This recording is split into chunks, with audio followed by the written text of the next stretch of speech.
What's up, everybody, and welcome back to episode number 2 of Talking Reds.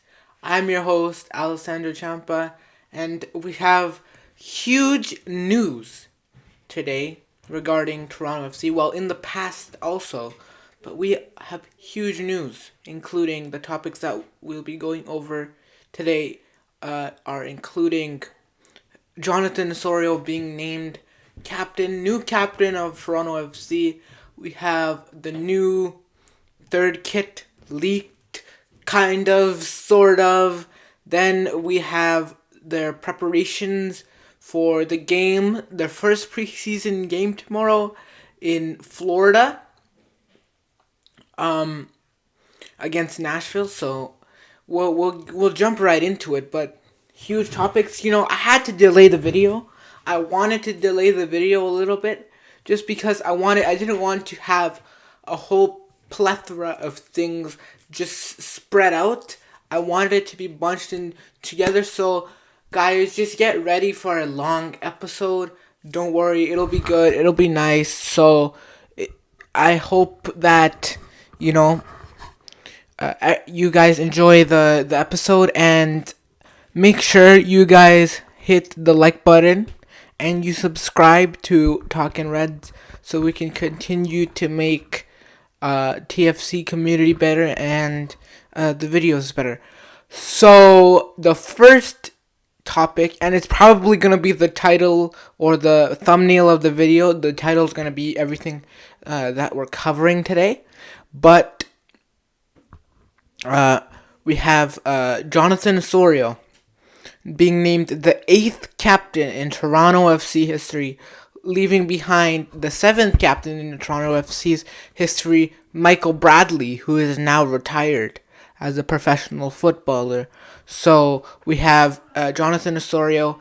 He's spent over 13 years as a player for Toronto FC, coming through Toronto FC's youth academy, especially with all these youngsters that are also coming through TFC's youth academy, including Jordan Peruzza, Luke Singh, DeAndre Kerr, Kobe Franklin. So it's an exciting time because, let's be honest, guys, I said it in the last video. I said I would bet my house, and I said I'm 110% sure that Jonathan Osorio would be the next captain of Toronto FC. Well, here we are. They had made that announcement about 2 or 3 days before, after this video. My first video had come out. The first episode had come out, and they said all the group leaders like Insigne, Sean Johnson, Bernadeschi, I'm guessing vice captains, assistant captains, I guess that whole leadership veteran group, they've all agreed to have Jonathan Osorio as the new captain of Toronto FC. I mean, he's fully deserved this spot. He's been through the amazing times at TFC. He literally joined during the 2013 or 14 season when really the club was about 5-6 years old, not really going through anything. He's been through those glory years. The first time that Toronto FC had clinched a playoff spot against New York Red Bulls. I was actually there to see that Javinko goal. But yeah, he's been there with that heartbreak of the MLS Cup final. He's won multiple Canadian championships with Toronto FC. Not recently, but the cancelled 2021 was his most recent trophy with Toronto FC. And he's fully deserved it. I mean, he's also scored many different important goals for us, especially some in the playoffs, especially 2016. He was a vital part in the midfield. He was already starting, and that's when he was in his early 20s. He was already solidifying himself, establishing himself as a Toronto FC player. Now, he is, as I said, scored important goals like especially ones now in the CONCACAF Champions League, or now the CONCACAF Champions Cup. And who remembers that goal against Tigres back in 2018 Champions Cup? He adapts well with teammates. He was a proven leader, especially even when Michael Bradley was injured for about most of the season. Last season, or could you still say this season? I don't know. But he was wearing that captain armband, so I feel like the players already have been really like trusting him as a player, as a leader, as a motivator. But as you may know, the season did not go really well, so it's a fresh new start, especially under John Herdman, the new manager. He's literally seen some parts where some players were not playing good for, let's say, the Canadian men's national team, because he has worked with Osorio for about 3 to 4 years now, and basically he's just saying that he had commented on it, and he's just saying, oh, I've worked with him for about 5 years now, and you can tell, you can tell by his attitudes. You could even tell, I would even say it too, you could tell by his attitudes last year that he was born to be this leader for Toronto FC. So, he's really deserved to be a leader for Toronto FC. He is ready to take on a challenge. He has said it. He said it, even though, it's not posted on the Toronto FC app. I've seen articles where he's saying, I'm ready, and he seems really ready. He's been ready for the past 2 or 3 seasons to be the 8th captain in Toronto FC history, behind greats like Dwayne De Rosario and many other different captains, which we won't get into. But he's ready, and John Herdman also is saying that he spoke with Jonathan too in private, and said, and he's really excited. He's feeling really motivated. His morale has gone up, so that's a good starting point, becoming a captain, especially Tyrese Spicer, to teach these new guys that are coming from university and stuff like that. How to adapt to the MLS, because he's been here for his whole career, so he can teach these young guys how to adapt to the MLS, even some newcomers like Davy Flores, and the language barrier won't be there because he's Colombian and he knows how to speak Spanish, so he's also good with international teammates. But I think for many people were saying on One Soccer or the Toronto FC subreddit that or even the Toronto Till I Die podcast, which you should definitely check out on YouTube. It's with Michael Singh, Mike Newell, and Jeffrey P. Nesker. So they were also like debating, like even before the captaincy, they announced the new captaincy. A lot of people were saying, or even after, like Jeffrey P. Nesker, he was a bit confused, because he thought maybe it'll be Insigne, because he was a leader at Napoli, even Gareth Wheeler saying, maybe Bernardeschi, because he's been in Europe for longer, or Insigne also because he was captain of Napoli, one of the biggest clubs in Italy. So basically, they were debating on that, but in the end, all of them thought it was the right decision. Even the Redditors that are posting on the Toronto FC subreddit thought it was a great idea that he was there, and he's created so many new memories, and I think he's close, but he's not really that close to retiring. But yeah, he's ready to take on this challenge, and I'm excited to see how he's gonna lead this team. We will see for the first preseason game tomorrow, which we'll get into a little bit later. But another thing about the Toronto FC subreddit and about the video game EAFC 24. So apparently, the new Toronto FC third kit or away kit, they said on Reddit, but we don't know if it's either a third kit or an away kit, has been officially leaked either in Ultimate Team of the video game EA Sports FC, or a picture, real life picture, no fake, no Photoshop, nothing, hanging in the racks at a store, not a specified store, of a new Toronto FC jersey.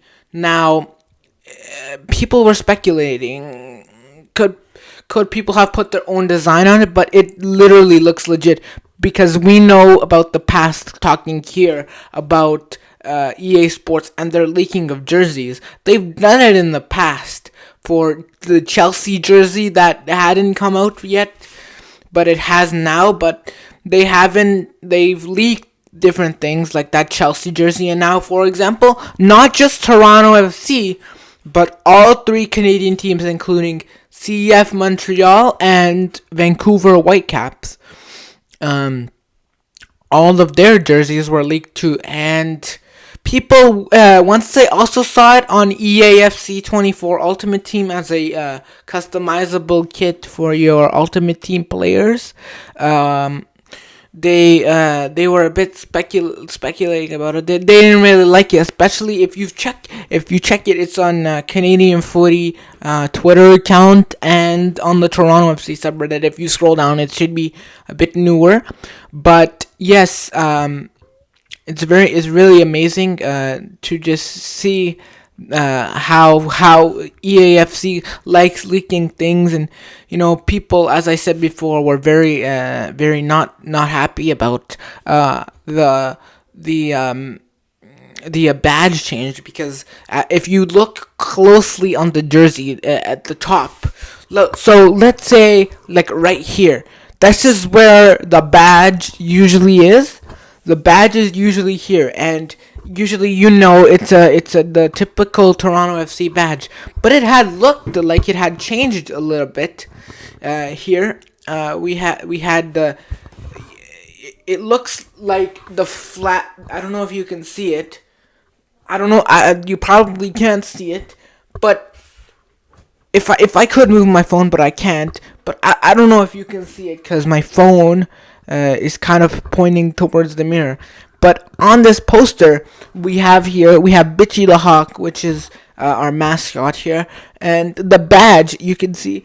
I don't know if you can see, but I could see. It has the F, and then there's the big T, and then C.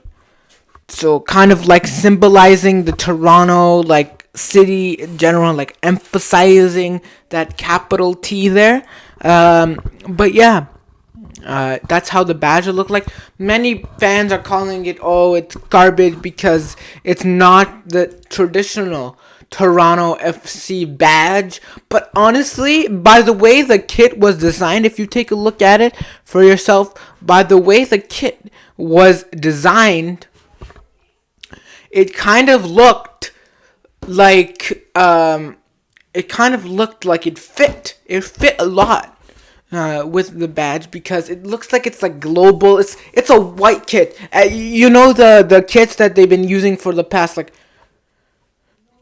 2-3 seasons. It had that like white there, and then the gray there. Well, I hated that, but this one looks better, and I hope it can replace that gray one that they have, because that looks like complete garbage. I like it personally. I like the designs on it. It looks better than the home kit, which is really rare to say. But yeah, it looks nice.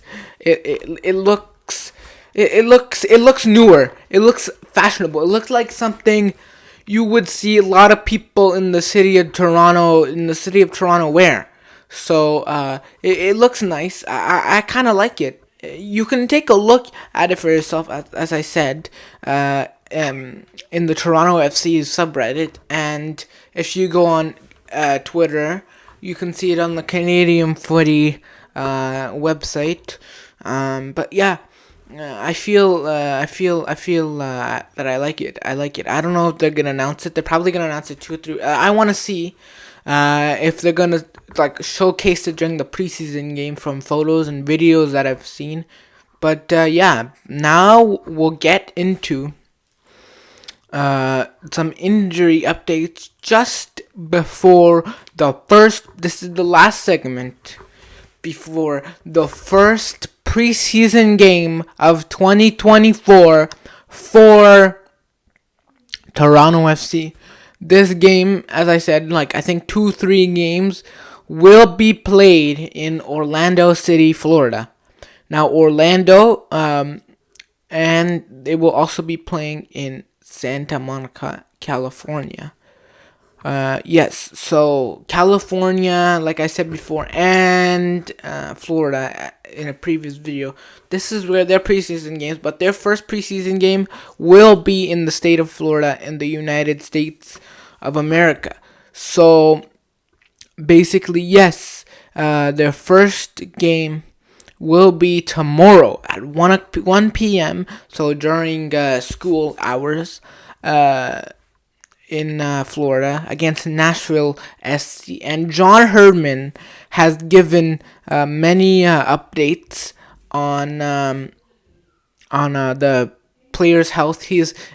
What he has been impressed by so far with training with different players. So one player that he really highlighted was Shane O'Neill. He liked the way that Shane O'Neill was on the ball and things like that, and that's positive because Shane O'Neill, wasn't really getting the minutes that he deserved with Toronto FC for the past 2-3 seasons. So I really appreciate that John Herdman's finally giving him the recognition that he deserves.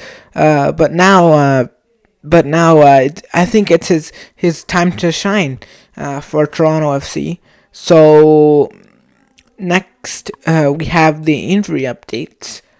It looks like everybody else is expected to go except for a new injury update, but two ones that we already knew about. That long injury of Adama Diomande.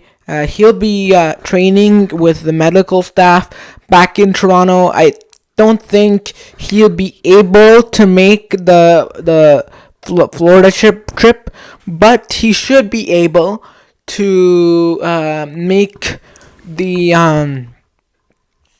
the California road trip for the preseason. And then we have another expected one, which is Brandon Cervania. And yes, we don't know yet, but as I said before in the first video, that it could be somewhere around June or somewhere like that.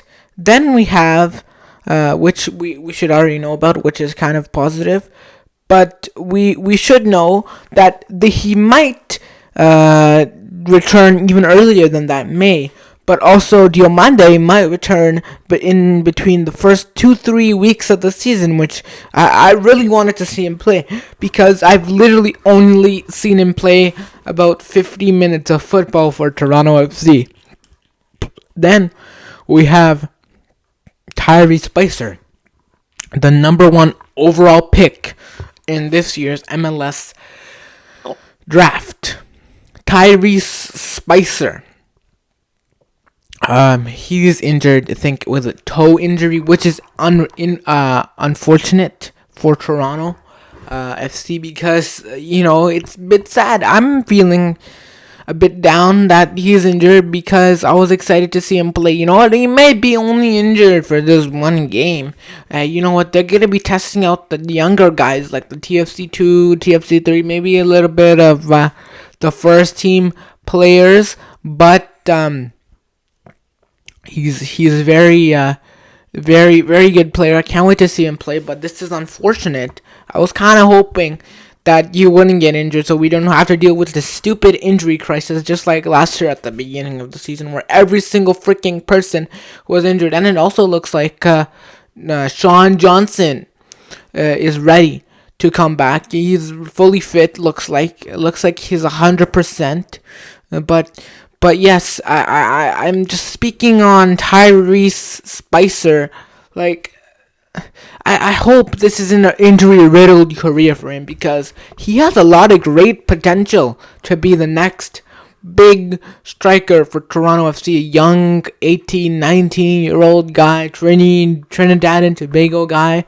Yes, and I hope all the best to him, and I hope he just comes back from that injury. But that's all. Preseason game tomorrow. Looks like Nashville probably gonna go with the younger guys too, since it's their second or third preseason game, because they've already played and Toronto FC doesn't really know much about their squad. Well, Nashville is kind of getting the hang of it here.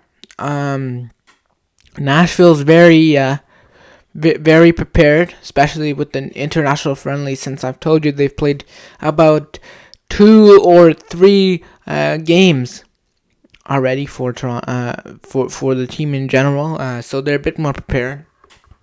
But the good thing for us too is we've had time off because they're gonna probably be a bit more tired.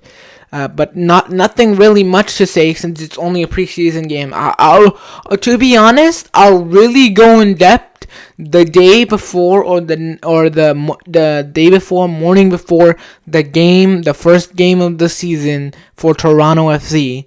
As you know, the season is about 2 or 3 weeks away, which is really exciting, and I can't wait.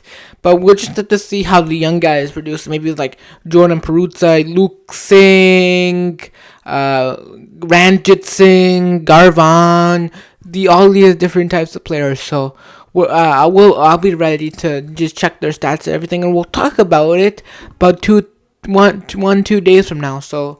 That's all I have for today's episode, and have a great day, and we'll catch you in the next episode. Remember to like, share, subscribe, comment, watch. Just watch the video. My face looks nice, so just watch the video. Okay, have a great day, everybody.